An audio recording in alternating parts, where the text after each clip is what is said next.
नमस्कार सभी साथियों को। मैं हरीशचंद्र जोशी। आज मैं आपको नई वीडियो हिमज्योति स्कूल देहरादून, इसमें केवल बालिका ही पंजीकरण कर सकती हैं, नई वीडियो लेकर के आ रहा हूँ। तो किस तरीके से पंजीकरण करना है और कहाँ परीक्षा होनी है, इसका विस्तार से मैं आपको समझाता हूँ। तो सबसे पहले मैं आपको दिखा देता हूँ हिमज्योति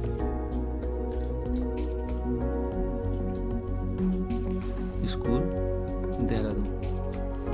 तो इसमें आप देखेंगे कि जो हमारा हिमज्योति स्कूल है ये देहरादून में है, और इसमें जो आपको फ़ोन नंबर दिए गए हैं, तो फ़ोन नंबर के लिए सबसे पहले आपको फ़ोन नंबर मालूम होना चाहिए। इसी के माध्यम से आपको पंजीकरण करना है, जिसका मोबाइल नंबर है 0135, ये आपका STD कोड होता है, और 26082227 ये आपका नंबर है। दूसरा नंबर है इसमें 26082230। इन दोनों आप नंबरों में से किसी पर भी ये हिमज्योति पब्लिक स्कूल देहरादून में आप अपना रजिस्ट्रेशन करा सकते हैं। तो ये कैसे होना है, क्या होना है, मैं आपको विस्तार से बताता हूँ।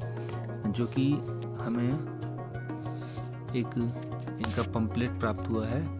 इस पंपलेट में सारी इन्होंने विस्तार से जानकारी दे रखी है, इसी के बारे में मैं आपको बताता हूँ। तो सबसे पहले हम बात कर लेते हैं इसके फॉर्मेट की। तो ये जो फॉर्मेट है ये केवल उत्तराखंड की उन बालिकाओं के लिए है जो मेधावी हैं। इसका परीक्षा होगी, उसके बाद उनका एंट्रेंस होगा।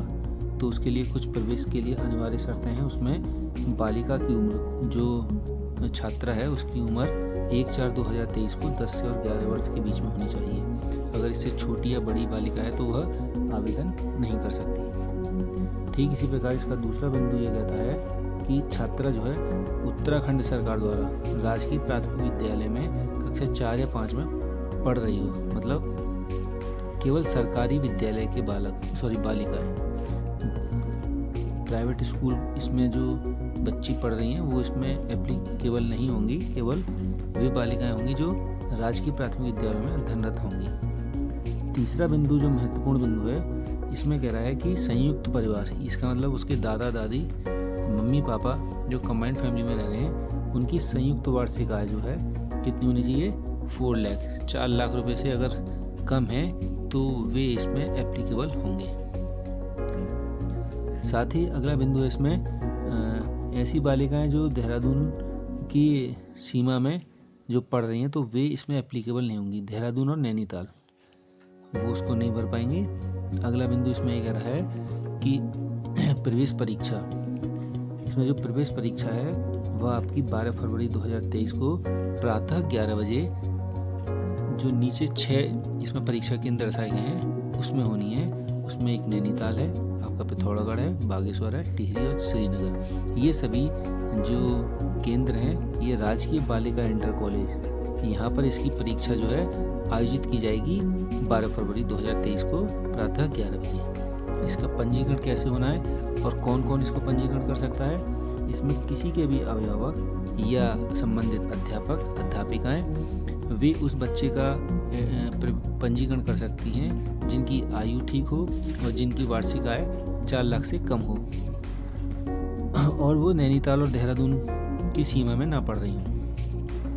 तो उसके लिए जो मैंने आपको फ़ोन नंबर शुरू में बताए थे, उसके साथ साथ आपको छात्रा का नाम, उसके माता पिता का नाम और उसका पूरा पता, फ़ोन नंबर और स्कूल की डिटेल, ये आपको 5 बिंदुओं पर आपका पंजीकरण हो जाएगा।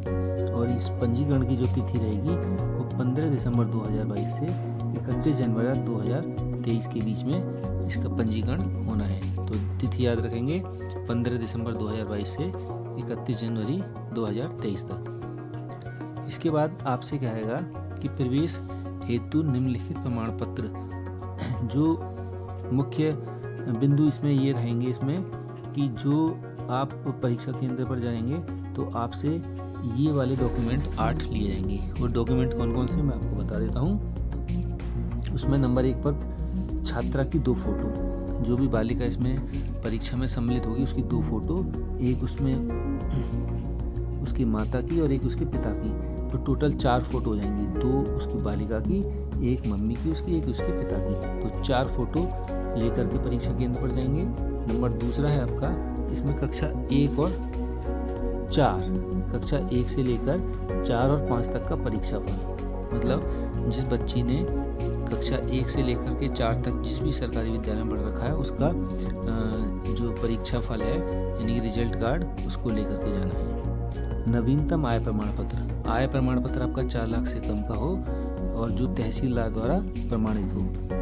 इसके बाद मूल निवास, जिसको डोमिसाइल कहते हैं, ये भी बहुत ज़रूरी है, इसको आप बनवा लेंगे।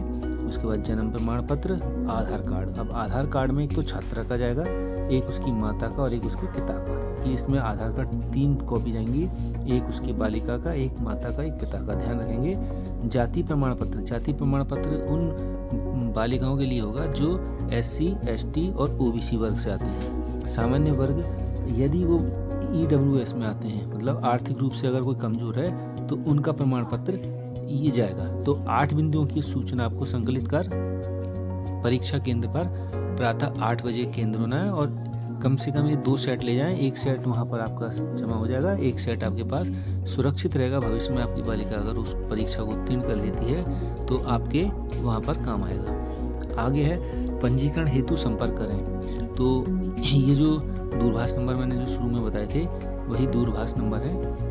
तो इन दूरभाष पर आपको क्या करना है, ये अपना जो है इस नंबरों पर आपको फ़ोन करके अपना पंजीकरण करा लेना है और अपनी बालिका का रजिस्ट्रेशन करा करके जो मैंने तिथि बताई थी उसमें परीक्षा दिलानी है। तो कोशिश ये करें कि इस वीडियो को ज़्यादा से ज़्यादा शेयर करें ताकि बच्चे हमारे जितनी भी बालिकाएं हैं उत्तराखंड में सभी इस परीक्षा में सम्मिलित हो सकें। धन्यवाद। जय हिंद, जय भारत, जय उत्तराखंड।